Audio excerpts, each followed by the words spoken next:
Hello, friends. This is Dave Hurwitz, executive editor at ClassicsToday.com, here with reference recordings. And today we're going to talk about a set that one of you mentioned. You guys are really good because you know what some of the reference recordings are. And I'm really happy when you propose them to me and you get them right. And you're absolutely right, because it just goes to show that we're right. And being right is a good thing, isn't it? So we're talking today about Beethoven Symphony cycles.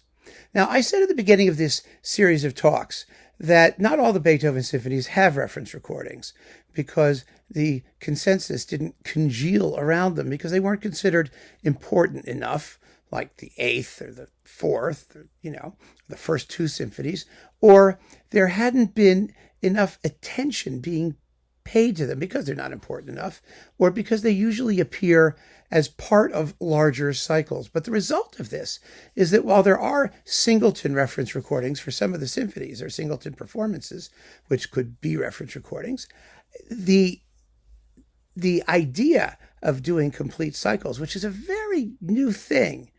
Think about it. In the history of recording, it's really a post-war phenomenon because you needed long-playing records to make it practical. Otherwise, you sold individual boxes of 78s that might contain a 30-minute symphony that had, it was on 5 or 6 sides or something like that. And so it was a thing, right? The kazunga that you had to carry home. And so these symphony cycles only started becoming a thing after the advent of the long playing record. And so it allowed for a bifurcated sense of what the reference recording is. Let's put it that way. You could do it for the individual works that deserved individuality, and you could do it for symphony cycles. For example, we talked very recently about Mozart's last 6 symphonies as a clump, because they are usually done, or they're often done together. That in itself was a cycle. But Mozart symphony cycles, all 41 of them, or 60, or however many of them you choose to do, that's a whole nother field. And it gave the record labels and the marketing fraternity something to push behind and root for and promote, aside from individual versions of individual symphonies, so they could sell things more. They could sell you a box, they could sell you a single disc, you could buy one, you could buy the other. And the idea of reference recording, the idea of a consensus of greatness, or simply ubiquity, or very goodness with ubiquity, that sort of feeling of this is a reference emerged both with respect to these singleton performances and also with respect to boxed sets. So we're talking about Beethoven symphony cycles. And it has to be a relatively, a stereo recording, let's put it that way. There were mono Beethoven cycles before, some of them quite fine. We had Toscanini, who was, major guy. We have to remember, Furtwängler never really made a Beethoven cycle, not an intentional cycle of Beethoven symphonies that he wanted issued as a unit. There were only scattered performances all over the place. And, they had to look everywhere to find the second symphony, which he almost never programmed. So, that's not even part of this discussion. And the winner is, for reference recording, you called it immediately, Karajan, 1963. This is the reissue of it in the Beethoven 100-year centenary edition. Is that what this was? No, the 100 years was 1977 when he redid them. So that was 150, right? The 150th anniversary of his death. And then came the CD thing. So that had to be, let's see, wasn't that? It was the 100th or 200th of, I don't remember. Anyway, it was a big CD thing in a big glass case. I've showed it before. I'm talking about box sets. And this is what's interesting. They chose, this was well after 1977, they chose for this edition, this remastering, which came out in, well, let's see, this is 1963. What does it say, this thing? They don't say, of course. They chose for this the 1963 Beethoven cycle. And by then, Deutsche Grammophon had a lot of Beethoven cycles to choose from. Many, many, many. 3 of them by Herbert von Karajan alone. And that's the one they picked. Now, while Karajan was alive, that was problematic. This is the interesting thing about it.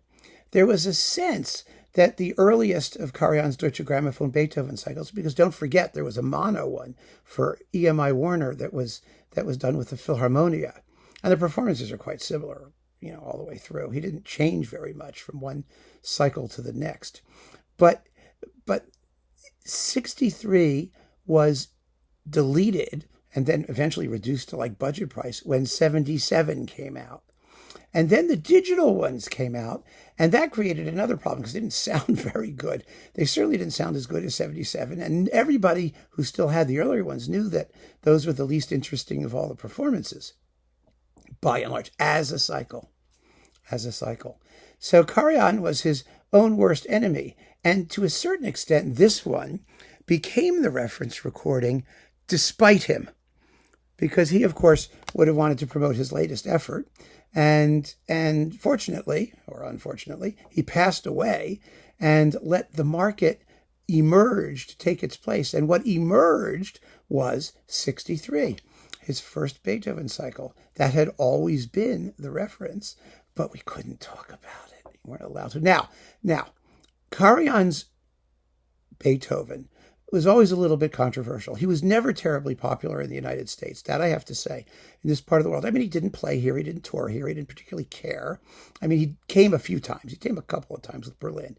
He did, and I saw the last batch of concerts he gave. I saw the Mahler Ninth, and I saw with Berlin, and then the Vienna stuff, the Bruckner Eighth, and all that, which was just stunning, amazing performances. I mean, he was unquestionably a great conductor.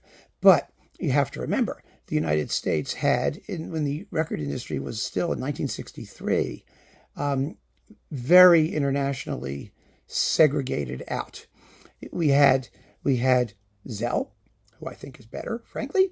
We had Ormandy, who's no slouch, although he never got credit for it. Bernstein was doing his cycle. That was in the works. And there were plenty of other Beethoven performances, both individually and collectively, from which to choose. And let's not forget Klemperer was doing his Beethoven cycle. Most of it was done by the time 63 came around, and Klemperer did his. I think it was all done, actually. And that was already considered a landmark, if not the reference. It couldn't really be the reference because for a lot of people, the tempi were just a little too slow. But the approach, the musicality, I mean, it was a major deal. So Klemperer had plenty of competition. But what he had that really allowed the 63 cycle to stand out was, first of all, the Berlin Philharmonic, which was going to be their showpiece set under his early tenure. I mean, they knew how important it was. And particularly since Furtwängler was gone, and they had done a Beethoven cycle. Let's not forget with André Cuitance. Yeah, Cuitance, however you pronounce that. He did it with Berlin too, which is kind of amazing. And often some of it was very, very beautiful. But they had to beat that. Number one, it was going to be the Karajan Berlin, the German conductor showing himself to be the ultimate master of the most iconic pile of German repertoire. That was the intent from the beginning. And, this was a cycle that was conceived as a cycle. It was all recorded between 1961 and 1962, released in 1963. And so it was intended to be a collection.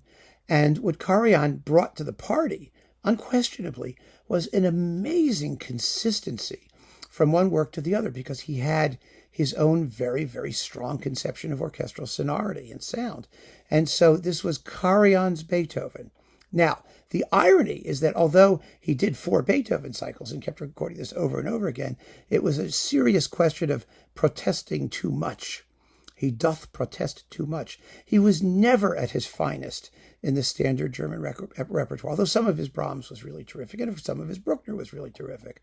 But taken as a whole, the Karajan recordings that most of us treasure are not the German standards. They're things like the Honegger Second and Shostakovich 10 and these one-off things that he did, where Prokofiev Fifth, where he Karajanized other repertoire and made us hear new and fabulous things. The Bartók music for strings, percussion, and celesta. I mean, there's any number of them.